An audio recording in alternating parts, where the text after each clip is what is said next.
Welcome to LFC Transfer Hub News, all the latest Liverpool news, views, and transfer rumors with updates. The Reds have under a fortnight to conclude their business in the summer transfer window, and it seems as though the Alexander Isak saga could go right to the wire. Liverpool had a bid rejected for Isak, but the Newcastle United striker is determined to get his dream move to Anfield. On Tuesday night, Isak finally spoke out amid the rampant transfer speculation in a statement uploaded to his Instagram account after he decided against attending the PFA Awards.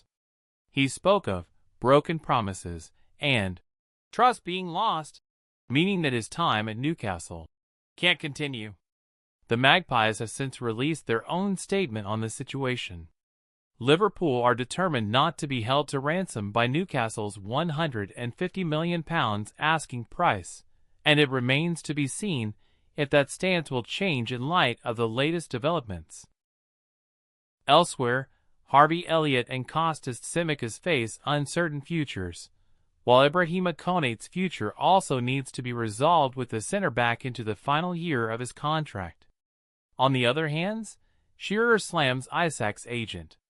The fallout of Alexander Isak's bombshell statement continues this afternoon, with Newcastle United legend Alan Shearer, the latest to weigh in on this situation. "I just think even releasing this statement last night has thrown flames onto the fire, which he didn't need to do," the former striker told Betfair. "I get that we needed to hear his side of the story, and we've heard that now. And I'm not saying I don't believe him, or I don't believe Newcastle. I'm just saying it's very, very messy for him and for the football club. It doesn't benefit anyone. I still don't think it's the right way of going about things to get out of a football club. There are ways and means of doing it. As far as I'm aware, he still hasn't put in a written transfer request." "Is there a reason for that? I don't know whether it's still the case that if you do that, you lose out financially because you don't get bonuses. Is that a thing that he perhaps should look at? I don't know. But whatever he's doing and saying, and whoever's advising him, for me, it's not the right way." Liverpool see Alexander Isak change after Newcastle statement.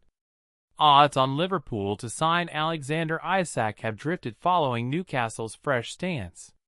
Betfair spokesperson James Mackey said, "Following the bombshell statements from both player and club last night, Alexander Isak is now as short as 8-11 to join Liverpool during this summer transfer window. Interestingly, he is still very short odds at 4-6 not to sign or agree a contract with any other club, with Newcastle still adamant that the player is not for sale." Alexander Isak remains the main topic of conversation in these final weeks of the transfer window, and the conditions for a sale remain unchanged, despite last night's bombshell statement. According to Sky Sports News, Brentford's Yoane Wissa is still the Magpies' top target to replace Callum Wilson, but if Newcastle manage to get Wissa in the door and Liverpool table a much-improved bid for Isak before the deadline, Newcastle will have a decision to make. Failing to land Wissa categorically rules out Isak as leaving, as Newcastle would be left without a central striker. The report adds that if Newcastle manage to find a top-level replacement from somewhere, and they land Wissa, then Isak would be allowed to go if Liverpool up their offer. It would likely take an additional £25 million on top of the £110 million previously offered by the Reds. No deal will be happening until they have at least one replacement through the door. Newcastle issue blunt statement. Newcastle United claim that they do not foresee conditions for a sale to be met which would see Alexander Isak leave the club. In a statement, the club said, "We are clear in response that Alex remains under contract and that no commitment has ever been made by a club official that Alex can leave Newcastle United this summer.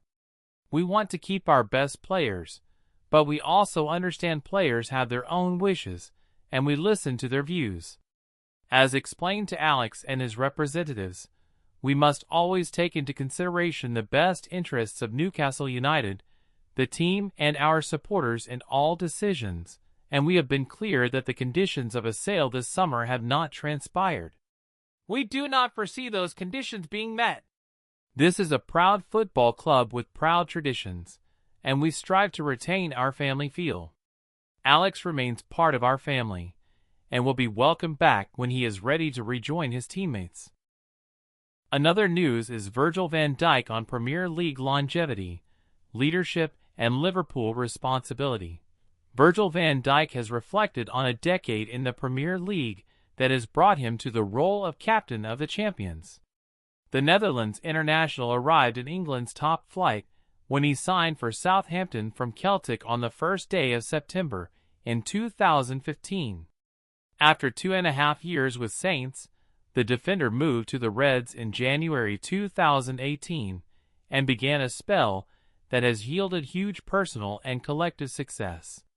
With Van Dijk colossal at centre-back, Liverpool have lifted 2 league championships and the Champions League amid a raft of major honors since he joined. The number 4, who was named in the 2024-25 PFA Premier League Team of the Year on Tuesday night, is also now beginning his 3rd campaign as the Reds skipper. In a new interview with Sky Sports, Van Dijk gave insight on his journey in the Premier League so far and his approach to leadership at Anfield. Read the chat below. On reaching a decade in the Premier League. It's nice. 10 years longevity. It's nice. Proud. It's the league, in my opinion, everybody wants to be part of. And to be playing in it for 10 years is incredible. On his hopes and expectations when he first came to the Premier League. My hopes were to perform in the best way possible. I think the first season I came to Southampton, which was an amazing time by the way, we had a record-breaking season under Ronald Koeman, who gave me the opportunity to come and play in the Premier League, which I will always be grateful for. We had an amazing season. I remember my debut, of course, against West Brom away, coming out and being in the lineup, hearing the Premier League tune, keeping a clean sheet. These things I will never forget. It was such a special moment.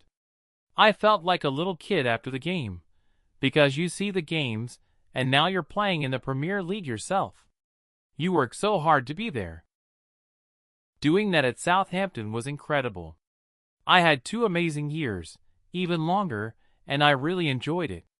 On now being Liverpool captain, a multiple Premier League winner and Champions League winner, and if they were ambitions, I think they were too far to think about. For me, this has helped to not go too far with your dreams.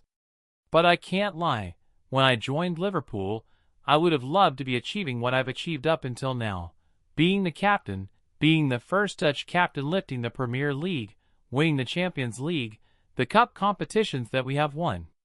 It's about, for me, that it helped me getting to where I am today.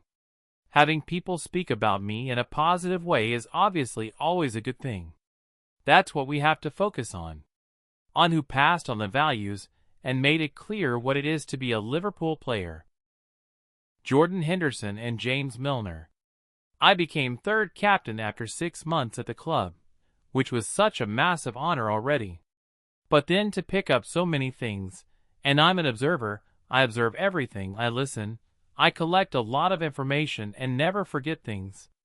But in this case, in terms of the values, and what is asked to be a Liverpool player, what is asked to be representing the club, not only in the UK but around the world, that's very important. That's what we try to keep, and I think the guys have been doing that over the years pretty well. Keep going on being the person who instills those values now. This feels very natural. For me, even maybe the year after I joined the club, I already felt like doing that.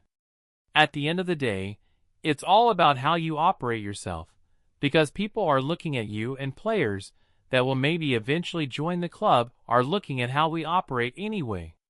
It felt very normal. But I know what you mean in terms of now being the Jordan Henderson at the time. It's something that is also a special thing that not many players have to think about doing, and it feels natural for me to do so. Obviously, as the captain of Liverpool, you're dealing with a lot more things, a lot more things than people see. It's something I really am proud of doing and being part of. On the bond within the Red squad. It's like a brotherhood, isn't it? For me personally, I feel that responsibility for everyone. If I feel like anyone is down or anyone is getting criticized more or whatever, I feel responsible for that. It hurts me as well. We do everything in our power to perform. No one wants to not perform, but we're all human beings, and that's the fact that I'm also looking at. Also, then it comes back to the fact that I'm not doing it on my own. I have a little team around me with Robbo, Andy Robertson, obviously Mo Sulla, Ollie, Alisson Becker, Joe Gomez. They're the other senior guys that have been at the club for many years as well. They also have to do their job, and they're doing that as well. That's the good thing. On it this summer is the biggest change he has known at Liverpool.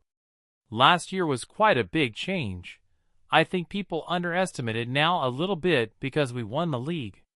But changing a manager that has been so important over all those years, not only for the team, but for the club, for the city as well, having the success that we had, having the impact that he had on the league, then to replace him was a big change.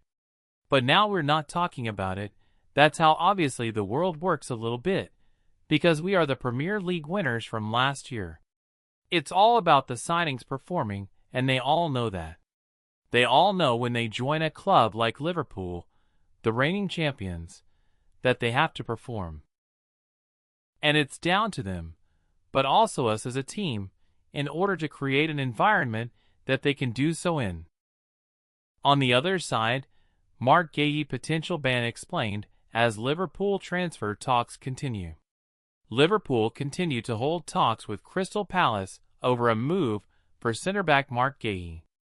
Mark Guéhi will be available to play for Liverpool in the Champions League should he make a move to Anfield despite being poised to feature for Crystal Palace in Europe.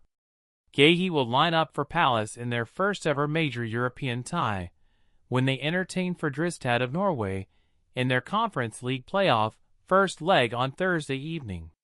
Palace had qualified for the Europa League after beating Manchester City in last season's FA Cup final, only to be demoted to the Conference League due to UEFA multi-club rules following a complaint from Nottingham Forest, who have replaced them in the competition. Liverpool opened talks last week with Palace over a move for Guéhi, although it is believed the Londoners are currently asking far in excess of what the Reds are willing to offer for a player who has entered the last 12 months of his contract. There had been fears among some Reds fans that by featuring in Europe for Palace, Guéhi would be cup-tied for the Champions League opening stage should he make a move to Anfield.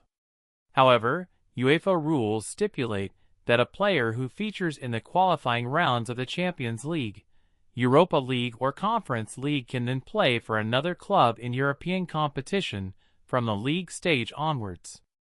Palace boss Oliver Glasner spoke on Wednesday ahead of his team's European debut and addressed the futures of both Guéhi and Eberechi Eze, who is interesting Tottenham Hotspur. "Most of you will be surprised that they will start again tomorrow because of all the rumors," said Glasner. "But they are committed here, and they will play a crucial part. We deserve to play Europa League, but we got demoted, and we will play Conference League. We will enjoy it." Glasner also spoke on speculation over his relationship with Guéhi after claims the defender was spotted snubbing the Palace boss after Sunday's goalless Premier League draw at Chelsea. "I've seen so much nonsense written about this," he said. "Mark was upset that he didn't win the game, and I love this. It's the best sign that he could show of how ambitious we are." On the other side, Xabi Alonso doubles down on Rodrygo transfer stance amid Liverpool links. Latest Liverpool transfer news, as Rodrygo was left out of another match for Real Madrid amid links over an Anfield switch. Xabi Alonso has explained his decision to leave Rodrygo out of Real Madrid's 1-0 win over Osasuna amid links over a move to Liverpool. The Brazilian forward faces speculation over a move away from the Spanish capital after finding game time restricted since the Reds' icon succeeded Carlo Ancelotti. A possible move to Anfield has been mooted, as a host of Premier League have been linked with the 24-year-old. Rodrygo faces a decision over his future in Madrid, as he hopes to be included in their World Cup squad for the forthcoming tournament. Liverpool have been one of the busiest sides in the transfer window this summer, with incomings and notable exits. Following a flurry of sales in their attacking department, there is an element of onslaught heading into their Premier League title defense light after Darwin Núñez and Luis Diaz left the club. Rodrygo has been linked with a move to Anfield after struggling to earn a place in Xabi Alonso's side. His latest frustration came during their 1-0 win over Osasuna. The 24-year-old was an unused substitute in their La Liga opener, with Brahim Diaz preferred from the offset. The former Manchester City product was replaced by new signing Franco Mastantuono, who made his debut after arriving from River Plate. Alonso rubbished reports of an exit, he said. "Rodrygo? Nothing is happening. I count on Rodrygo, of course. It's just a game. This was my decision." Speaking before the game, which was decided by Kylian Mbappe's effort shortly before the hour mark, the Spanish tactician addressed the speculation surrounding his future. He said, "There are a lot of rumors this summer. He looks good to me. I'm counting on everyone, and I want them to be committed to the team and be at 100%. That's what worries me, and what's occupying me right now." Thanks for watching. Like and comment and subscribe.